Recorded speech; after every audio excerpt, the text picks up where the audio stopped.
Shalom a todos. Gostaria mais uma vez a todos de estar assistindo meus vídeos, né? Quero deixar um abraço aos novos inscritos, né? E aos inscritos antigos. Gosto muito aí das perguntas de vocês.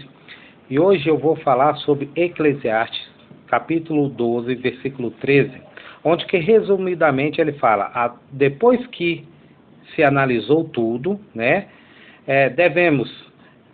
Chegamos à conclusão que devemos obedecer a Deus e seguir os seus mandamentos, né? Sermos fiéis a Deus e seguir seus mandamentos. Ok, dentro dessa fala, de uma forma, como eu falei, crua, vem o quê? Para uma pessoa religiosa, vem o quê? Os mandamentos, né, de Hashem, né, as mitzvot, né? Por algum amigo cristão, vem os 10 mandamentos da Bíblia e pronto. Porém, dentro do conceito judaico, você deve entender o que são os mandamentos, os que são as mitzvot. Por que eu falo que você deve saber o que são? Hashem, quando foi dar a Torá para o nosso mestre Moisés, Moshe Rabbeinu, em Horeb, ele deu as mitzvot, né, a Torá, e começou a especificar como é que seriam esses mandamentos. Então, lá tem mandamentos universais, ou seja, mandamentos que se aplicam a qualquer pessoa, independente de ser judeu ou não. Lá tem mandamentos que são direcionados somente para mulheres. Lá tem mandamentos que são só para homens, outros só para reis, outros só para agricultores, outros mandamentos que são mandamentos ecológicos, né, de como cuidar da natureza e tal, mandamentos de higiene, mandamentos sociais. Então lá existem leis sociais, ambientais, morais, religiosas, espirituais. Então, por isso que dentro da cultura judaica existe o Talmud, né, que é o estudo, né, Talmud Torá, o estudo da Torá. Por quê? Que é onde que os sábios vão começar a discutir, vão começar a desmembrar os segredos da Torá, por que um deve fazer uma coisa, qual o horário, que jeito deve fazer, desde os mínimos detalhes. Então, quando Eclesiastes fala que todos devem reverenciar a Deus e deve seguir seus mandamentos, porque o homem, ele engloba toda a humanidade, foi para isso que foi criado. Então ali o não-judeu, ele deve entender, dentro, lógico, se ele acredita, né, no que no cristianismo chama de Bíblia, né? Então ele deve entender qual é o papel do não-judeu dentro ali da Torá. Qual o papel do judeu, qual o papel da mulher. Por quê? Porque dentro do Ocidente, aqui no Brasil, existe muita ilusão que muitos estudam o Taná, né, que é conhecido como Antigo Testamento, com os olhos cristãos.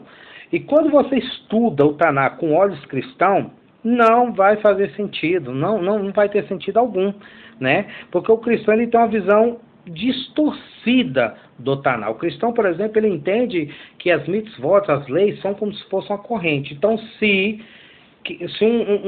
uma pessoa não cumprir uma, perde todas as outras. E não é assim que funcionam as mitzvot.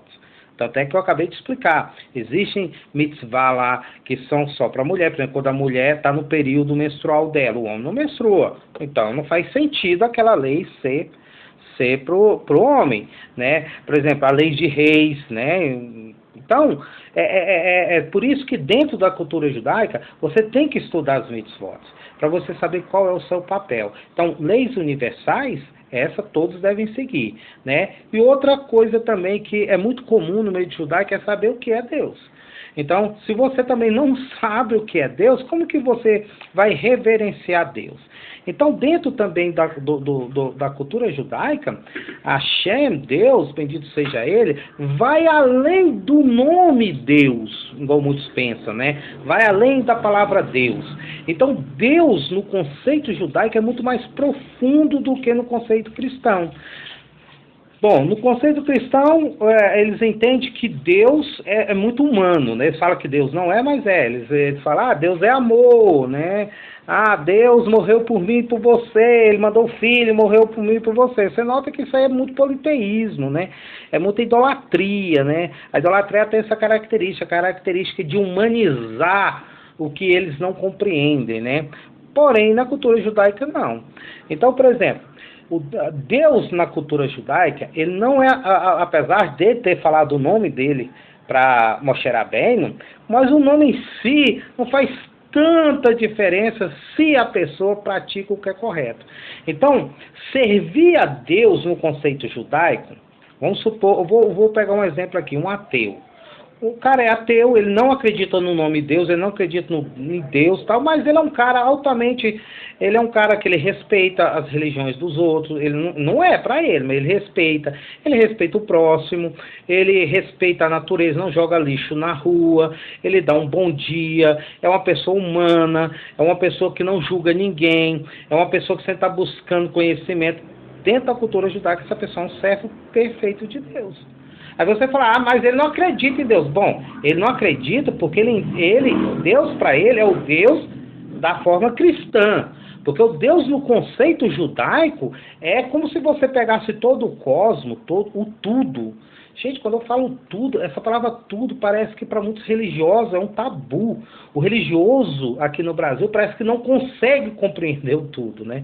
Quando eu falo tudo, eu estou incluindo tudo mesmo. Leis da física, da ciência, matemática, biologia, o átomo, a areia, o ar, o espaço e tempo, e as coisas mais comuns, plantas, etc. Então, tudo.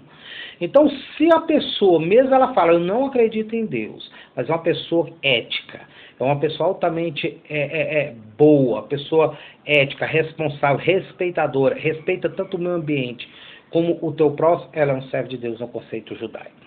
Então, por isso que Eclesiastes fala, deve-se reverenciar a Deus. Então, se a pessoa reverencia a vida, ou seja, se a pessoa ela respeita o próximo, ela compadece, ela ama o próximo, ela é uma pessoa bondosa, ela está honrando Deus, tá? E outra coisa também, e se a pessoa conhece as leis, por exemplo, já me fizeram uma pergunta por que Hashem destruiu o mundo, né?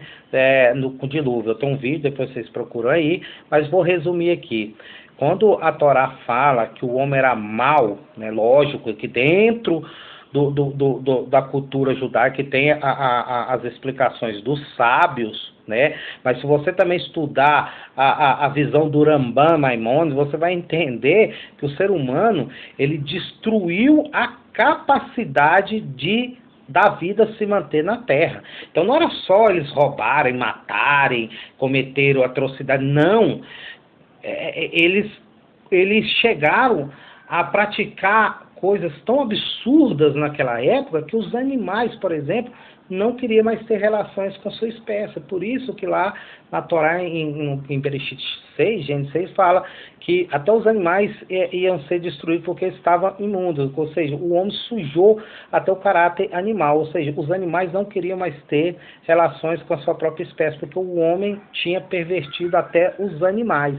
Então o homem deixou o mundo naquela época numa situação tão ruim que o próprio planeta Terra não daria conta mais de sustentar a vida do homem na Terra. Por isso que Deus destruiu. Então, além do que os sábios falam, né, existe essa ótica, para quem conhece profundamente a expressão Bereshit, né, e outros nomes de Deus, vai entender o que eu estou falando. Mas, resumidamente, é isso. Então, o Eclesiastes está falando o seguinte.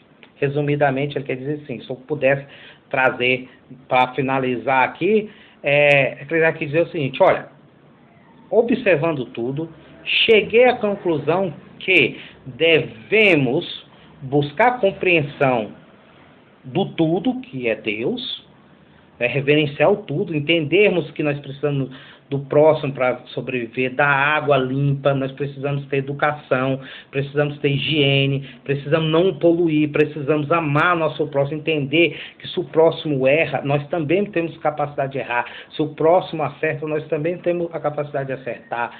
Aí isso é compreender Deus e seguir as suas leis, ou seja, seguir todas as leis que faz esse mundo continuar na existência. É isso que Eclesiastes quer falar. Espero que vocês tenham gostado. Lembrando que para vocês compreenderem o que eu falei aqui, vocês vão ter que assistir meus vídeos todos, porque a Torá é assim, para você entender algo, você tem que ir lá embaixo, compreender a base para você entender o profundo. Baruch Hashem, que o Eterno abençoe a todos. Shalom.